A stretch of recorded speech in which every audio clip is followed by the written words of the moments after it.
얼마 전에요. 70대 남성에 대해서 강도 사건이 벌어진 줄 알았습니다. 네, 그렇습니다. 이게 지난 2일에 부산 해운대의 한 주택에서 벌어진 일인데요. 예. 당연히 강도 살인인 줄 알았습니다. 그러니까 지난 2일에 70대 남편이 혼자 잠들어 있었고요, 방에. 뭐 늦은 시간도 아니었어요. 오후 한 5시경, 5시 20분쯤이 됐는데 누군가가 집안에 침입을 합니다. 문이 열려 있었고요.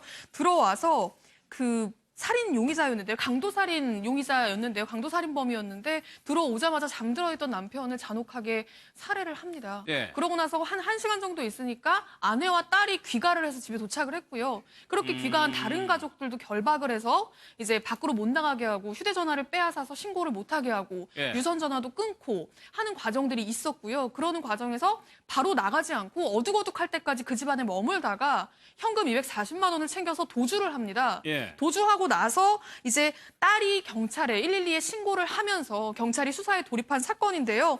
경찰은 당연히 강도살인 사건으로 보고 이제 이 강도살인범을 잡겠다는 생각으로 계속 수사를 했는데 알고 보니 이 아내가 남편을 살해해달라고 청구한 아내가 만든 청부살인 사건이었습니다. 그러니까 이 강도 사건이 아주 잘 짜여진 시나리오의 한 편이었다는 거예요. 네, 그렇습니다. 그러니까는 아내가 사실상 결과적으로는 자수를 한 셈이 됐는데요. 이 살인 용의자는 이 부부와 5천만 원 정도의 채무 관계가 있는 사이였고 이 5천만 원을 내가 탕감해 주겠다. 아내가 너 안 갚아도 된다. 그리고 내가 일이 성사되면 3천만 원을 더 주겠다라고 해서 청부 살해를 제안을 한 거였고 그 제안을 용의자가 받아들이면서 이 사건이 일어나게 된 겁니다. 그런데 경찰이 수사하는 과정에서 이 아내가 좀 이상한 거예요. 아내는 사실 아무 상관이 없는데 이 아내가 결박당한 장소라든지 어떤 당시 상황에 대해서 계속 말을 바꾸는 겁니다. 그것도 좀 이상한 데다가 그리고 심지어는 수사에 되게 비협조적이었대요. 그러니까 추가 조사, 참고인 조사를 좀 받으러 오세요라고 하면 너무 민감하게 반응하는 거죠. 남편이 사망한 사건인데. 예, 그렇습니다. 그래서 이제 경찰이 왜 이러지 했는데 알고 보니까 그런 과정이 있었던 거고 이 살인 용의자를 체포하고 나서 이 아내는 스스로 이 죄책감을 이기지 못하고 스스로 자신의 어떤 범죄를 다 털어놨다고 합니다. 알겠습니다. 경찰이 수사를 하고 있는데요. 지금 해운대 경찰서 얘기를 좀 들어보겠습니다. 그 남편이 아주 경제적으로 좋게 표현하면 알뜰하고 안 좋게 표현하면 경제적으로 압박이 있었고 또 어떤 무시라든지 이런 언어적인 폭력 그런 상당히 억압이 많았다. C 씨의 여동생이 이 피해자 집 옆에 살았습니다. 그 여동생을 통해서 C 씨가 A 씨를 알게 된 거죠. 그래서 A 씨와 C 씨가 금전 거래가 좀 있었고 C 씨가 A 씨한테 한 2천만 원 가량을 빌려서 이제 사용한 게 금전 거래가 시작입니다.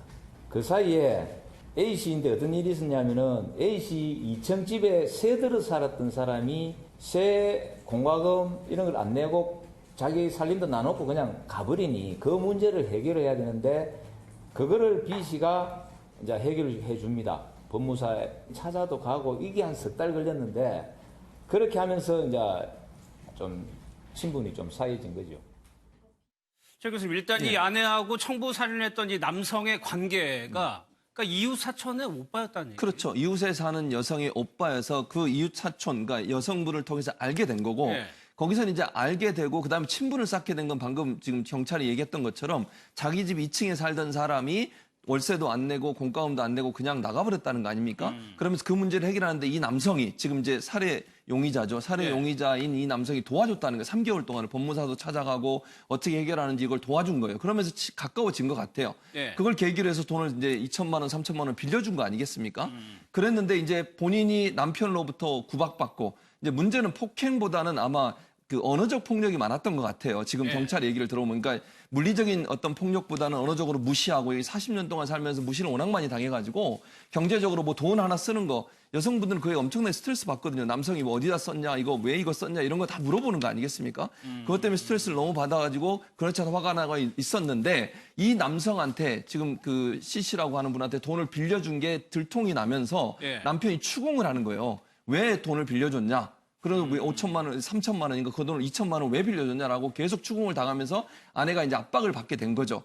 그래서 이제 분노가 치밀어 올랐고 그동안 쌓여있던 스트레스가 폭발하면서 본인이 이제 처음에는 그 택시 운전을 하고 있어요. 이 남자가 택시 예. 운전을 하는데 사고를 위장해서 살해를 하려고 했지만 마땅한 장소를 찾지 못하자 이 자신이 돈을 빌려줬던 사람한테 친분이 있으니까 살해를 해주면 내가 돈을 더 주겠다고 약속을 하고 2천만 원을 더 주겠다고 약속을 하고 예. 살해를 이제 지시를 한 거죠. 그래서 이제 그 남성이 둘을 살해하게 된 장면인데 결국엔 친분 관계로 이용하고 예. 돈을 일단 빌려준 것 때문에 그 돈을 빌린 사람 입장에서는 돈을 탕감해 준다는 말을 듣고 살해에 동참하게 된 그런 상황이라고 볼 수 있겠습니다. 그러니까 이 사건은 뭔가 순간적으로 욱해가지고 감정에서 법을 저질러진 게 아니고 굉장히 치밀하게 계획을 세워가지고 여기까지 왔다는 거 아니에요? 네, 그렇습니다. 그러니까 이번 사건뿐만 아니라 지금 앞서 잠깐 얘기해 주셨는데 지난 3월부터 계획을 했다는 거예요. 이번에 어쨌든 결과적으로 남편이 사망한 건 강도 사건, 집안에서 벌어진 강도 사건인데 그게 아니라 3월에는 아예 이제 남편이 몰고 다니는 그 개인 택시에 탑승을 해서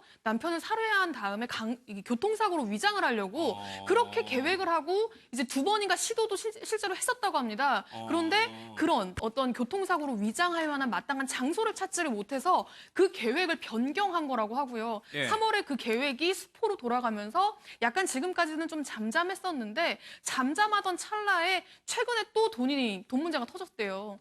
이번엔 뭐 좀 다른 문제였다고 하는데 어쨌든 남편이 또 아내한테 돈 가지고 뭔가 압박을 하는 어떤 사건이 생기면서 예. 이제 그게 발단이 돼서 아내가 안 되겠다. 계획을 변경해서라도 이걸 추진을 해야겠다라고 하면서 예. 다시 추진을 하게 됐고 이번에 된 겁니다. 지금 보시는 영상은요. 지금 보시면 이 살인 용의자가 살인을 저지르고 나서 저게 지금 범행 범행에 도구인가요? 사용한 도구입니다. 범행에 사용한 도구와 당시 입었던 옷가지들을 지금 보시면 저게 범행을 저지르고 가는 모습이에요.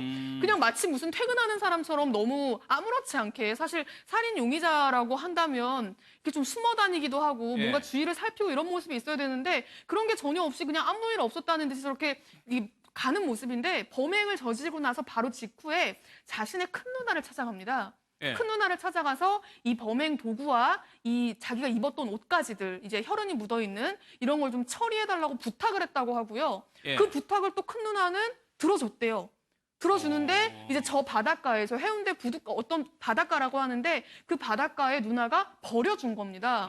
그 사실을 이제 경찰이 확인을 하고 나서 실제로 지금 잠수부까지 투입을 해가지고 저 범행 도구를 찾기 위해서 이제 범행 도구를 찾은 거고요. 저 도구에 실제로 피해자의 혈흔이 지금 남아 있다고 합니다. 그러면 신 변호사님, 글쎄요. 아내 입장에서는 계속적으로 핍박도 당하고 돈 빌려준 거에 대해서 구박도 심했고 이것이 정당화될 수는 없는 거거든요. 네, 그렇습니다. 이 40년 동안 같이 부부로서 자녀까지 낳고 살았었는데 이 지금 뭐 경제적으로 계속 무시를 당했다. 신혼 초부터 무시를 당했다. 그리고 뭐 최근에 이제 빌려줬던 돈은 딸이 직장 생활을 하면서 모았던 5천만 원이라고 합니다. 근데 그 딸이 모았던 5천만 원까지 또 타인에게 빌려줘서 다시 받지 못하는 것에 대해서 굉장히 이제 아내를 핍박을 했다고 하는데 예. 이런 이유가 사실 피해자는 죽었지 않습니까? 그렇죠. 피해자의 말은 없이 이 아내가 지금 와서 자기가 이런 살인을 했다는 동기를 말한다. 이런 말로 변명에 불과합니다. 이런 말에 의해서 어떤 범행 동기에 대해서 예. 조금이라도 참작을 해주거나 이렇게 되면 안 될 것 같습니다. 그리고 이제 사주한 사람이 있고 실행한 사람이 이제 두 사람이 있는 건데 이게 이런 사건을 보면 이 두 사람 간에 나중에는 싸움이 생기거든요. 네, 서로의 책임을 미루는 모습을 이번 사건에서도 보여줬는데요. 서로 두 사람은 상대방이 먼저 살해를 계획하고 교사를 했다라고 하면서 예. 이 수사 과정에서 책임을 떠넘기는 듯한 이 모습을 보였고요. 결국에는 공범관계라고 하더라도 실제 책임이 누군가에게 더 크냐라는 부분에 있어서 이 법정에 가게 되면 이런 것들이 양형으로 나타나기 때문에 아마 수사 과정에서 내가 주도적으로 한 것이 아니고 나는 수동적으로 이 경제적인 어떤 목적에 의해서 강도 행각을 한 것이다라고 이렇게 용의자가 이야기했을 가능성이 높아 보입니다. 송선미 씨 사건을 보면은 살인을 교사한 사람한테 지금 더 무겁게 지금 재판부는 보고 있거든요. 네, 제가. 맞습니다. 이 살인을 교사한 사람이 사실은 이 뭔가 범행의 어떤 전체 처음부터 끝까지 그 실행행위를 장악하고 교사를 했다라고 보는 것이고요. 예. 이 살인에 있어서 가장 또 이 양형에 있어서 중요하게 보는 것이 이 동기입니다. 우발적으로 이제 갑자기 욱해서 살인을 한 것이냐, 아니면 어떤 경제적인 목적으로 계획적인 어떤 범행을 했느냐, 아니면은 또 다른 어떤 중대 범죄와 결합되어서 범행을 일으켰냐, 이런 것들을 보게 되는데요. 지금 이 사건의 경우에도 보게 되면 이 용의자와 아내가 예. 3월부터 범행을 계획을 하고 실제 이 교통사고로 위장하려고 했다라고 이야기를 하고 있고 수차례 이렇게 계획을 실행하다가 이번에 이 사건을 저지른 것이기 때문에 예. 만약 그 3개월 동안에 정말 여러 번의 반성할 수 있는 기회가 있었는데도 그렇죠. 불구하고 그것을 마음을 바꾸지 않고 돌리지 않고 이런 계획적인 범행을 저질렀다는 점에서 아마 비난 가능성이 훨씬 더 높다라고 예. 평가할 것 같습니다. 근데 최현민 기자, 지금 이 전화를 해준 것이 용의자한테 아내가 직접 전화한 게 아니고 용의자 부인이 등장을 하거든요. 네, 그렇습니다. 아까 앞서 경찰의 이야기도 들으셨지만 네. 실제로 이 아내하고 용의자보다 용의자의 부인과 좀 더 친분이 있었던 것 같습니다. 그러니까 자연스럽게 부부가 이제 친해진 걸로 보이는데 이 여동생이 옆집에 살면서 자연스럽게 친해진 걸로 보이는데 그래서 지금 용의자의 아내도 이 모든 상황을 알면서 조력한 혐의로 지금 같이 살해 방조 혐의로 지금 같이 입건이 된 상태거든요. 예. 네, 근데 사실 지금 이 사건이 굉장히 안타까운 게 지금 이게 부부 간에 일어난 일이고 이제 자녀들도 있고 가족이 있습니다. 예. 이 아내가 사실 처음부터 자수할 생각이 있었던 건 아니에요. 수사망이 굉장히 좁혀왔습니다. 뭔가 아내의 모습이 경찰이 좀 이상하다라고 그랬겠죠. 판단을 했고 예. 그런데 또 경찰이 이 살인 용의자를 너무 금방 특정을 했어요. 왜냐하면 5천만 원 채무 관계가 너무 명확했거든요.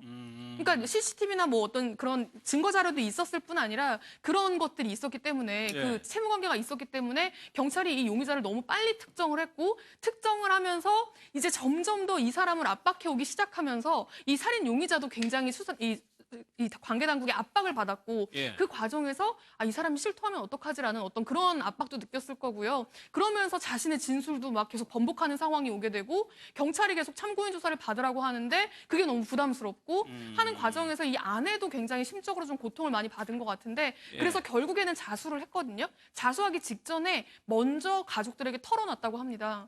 내가 이런 일을 하게 됐다고. 그러고 예. 나서 이제 경찰서로 간 건데 어쨌든 지금 남겨진 가족들, 다른 자녀들이나 지금 딸은 같이 지금 강도에게 그 아버지가 그러는 상황을 다 예. 같이 있었던 상황이잖아요. 그렇기 때문에 지금 굉장히 충격이 클 걸로 지금 보이기 그럴 수밖에 때문에 없겠네. 예, 예. 지금 뭐 가족들 남아있는 가족들에 대한 어떤 이 케어나 이런 것도 좀 필요해 보입니다. 알겠습니다.